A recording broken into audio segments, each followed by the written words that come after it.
Assalamualaikum warahmatullahi wabarakatuh. Perkenalkan, kami dari kelompok 7 dengan anggota saya sendiri, Rina Dwi Febriani, Andini Febriana, Muhammad Rizky Ramdhani, dan Evan Hera Akmalyenri. Tema yang kita ambil yakni penggunaan Big Data untuk meningkatkan keputusan bisnis di sektor retail. Di era digital, data telah menjadi aset yang berharga bagi industri retail. Perusahaan-perusahaan retail kini memiliki akses ke sejumlah besar data-data pelanggan, transaksi, stok, dan lebih banyak lagi. Dengan menganalisis data-data ini, mereka dapat mengambil keputusan bisnis yang lebih cerdas dan strategis, meningkatkan efisiensi, dan memberikan pengalaman yang lebih baik. Dalam laporan ini, kita akan mengeksplorasi beberapa cara inovatif penggunaan Big Data di sektor retail. Yang pertama yaitu memahami potensi Big Data digital. Perusahaan retail kini dapat mengumpulkan data dari berbagai sumber, mulai dari di toko fisik, interaksi online, data media sosial, dan bahkan data cuaca dan demografi.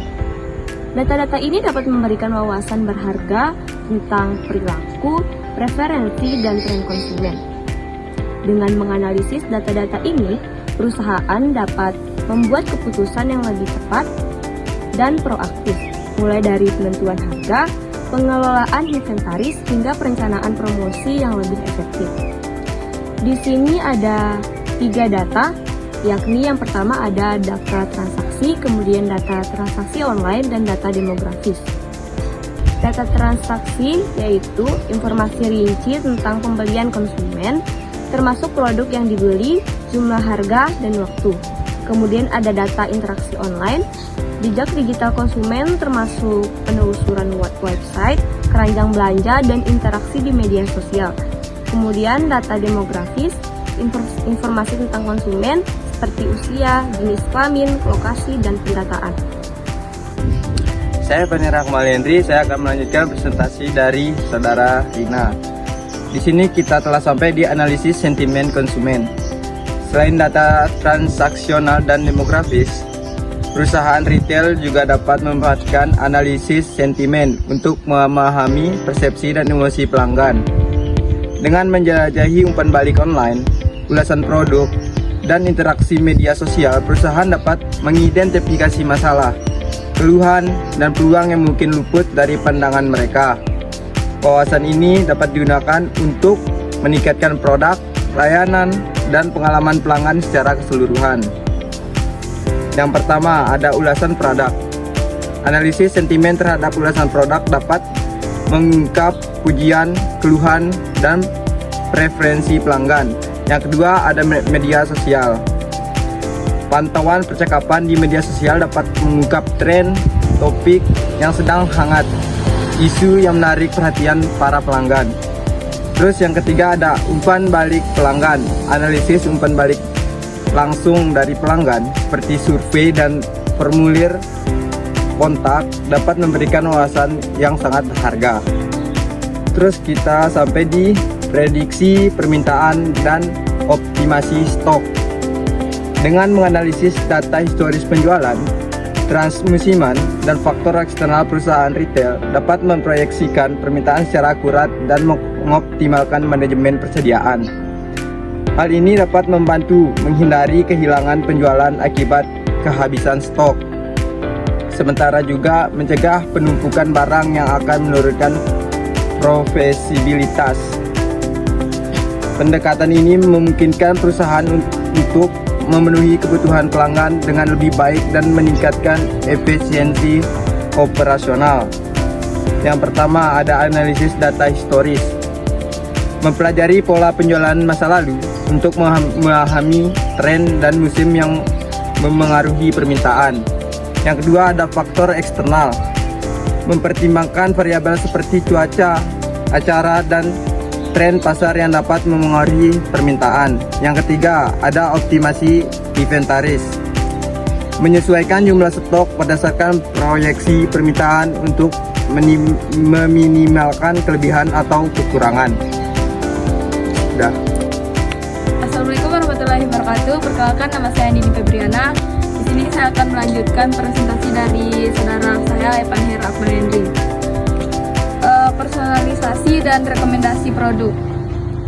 Big Data memungkinkan perusahaan retail untuk memberikan pengalaman belanja yang lebih personal dan relevan bagi setiap pelanggan. Dengan menghasilkan data tentang preferensi, perilaku belanja, dan interaksi sebelumnya, perusahaan dapat memberikan rekomendasi produk yang lebih akurat dan menarik. Hal ini tidak hanya meningkatkan kepuasan pelanggan, tetapi juga dapat meningkatkan penjualan dan loyalitas. Yang pertama ada keranjang belanja. Analisis ini keranjang belanja dapat membantu mengidentifikasi item yang sering dibeli bersama. Yang kedua ada penelusuran. Pemantauan kata kunci pencarian dapat membantu mengidentifikasi produk yang menarik bagi pelanggan. Yang ketiga ada profil pelanggan. Pengumpulan data demografi dan perilaku dapat membantu menciptakan rekomendasi yang lebih profesional. Yang keempat ada rekomendasi algoritma. Rekomendasi yang canggih dapat memprediksi produk yang mungkin diminati pelanggan. Selanjutnya ada optimasi harga dan promosi. Dengan menganalisis data penjualan, tren pasar, dan sensitivitas harga pelanggan, perusahaan retail dapat menetapkan harga yang optimasi untuk setiap produk. Selain itu, mereka juga dapat merencanakan strategi promosi yang lebih efektif, seperti memberikan diskon dan penawaran khusus yang disesuaikan dengan profil dan preferensi pelanggan. Pendekatan ini dapat membantu meningkatkan penjualan, mendorong loyalitas pelanggan. Optimasi harga dan promosi. Dengan menganalisis data penjualan, tren pasar, dan sensitivitas harga pelanggan, perusahaan retail dapat menetapkan harga yang optimal untuk setiap produk. Selain itu, mereka juga dapat merancang strategi promosi yang lebih efektif, seperti memberikan diskon dan penawaran khusus yang disesuaikan dengan profil dan preferensi pelanggan. Pendekatan ini dapat membantu meningkatkan penjualan, mendorong loyalitas pelanggan, dan memaksimalkan profitabilitas. Ada beberapa faktor yang mempengaruhi. Yang pertama ada harga kompetitif. Pengaruh menarik pelanggan yang sensitif terhadap harga. Yang kedua ada faktor diskon tepat sasaran, dan pengaruh dari faktor tersebut yaitu meningkatkan penjualan dan loyalitas pelanggan. Yang ketiga ada bundling produk. Pengaruh dari bundling produk tersebut yaitu mendorong penjualan produk komplementer.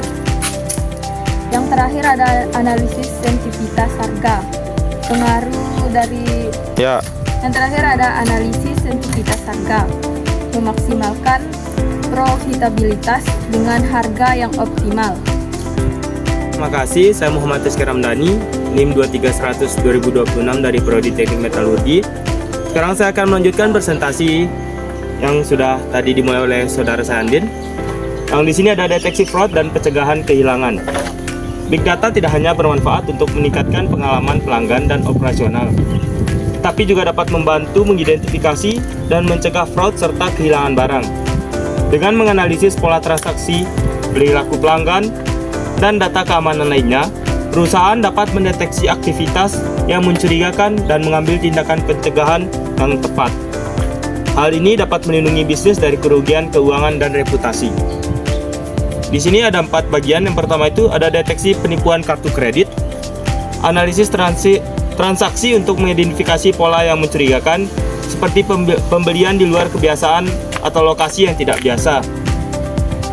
Yang kedua ada pencegahan pencurian barang, pemantauan data keamanan seperti video CCTV dan sensor untuk mengidentifikasi risiko pencurian dan mengambil tindakan preventif. Yang ketiga, analisis kehilangan inventaris. Membandingkan data inventaris dengan catatan penjualan untuk mendeteksi perbedaan yang tidak dapat dijelaskan. Yang keempat, peningkatan keamanan. Memanfaatkan wawasan dari analisis data untuk menguatkan prosedur keamanan dan pengawasan di seluruh operasional. Baik, bagian terakhir, kesimpulan dan rekomendasi. Pemanfaatan Big Data di sektor retail telah terbukti mampu memberikan banyak manfaat, mulai dari pengambilan keputusan yang lebih cerdas, peningkatan efisiensi operasional, hingga perbaikan pengalaman pelanggan.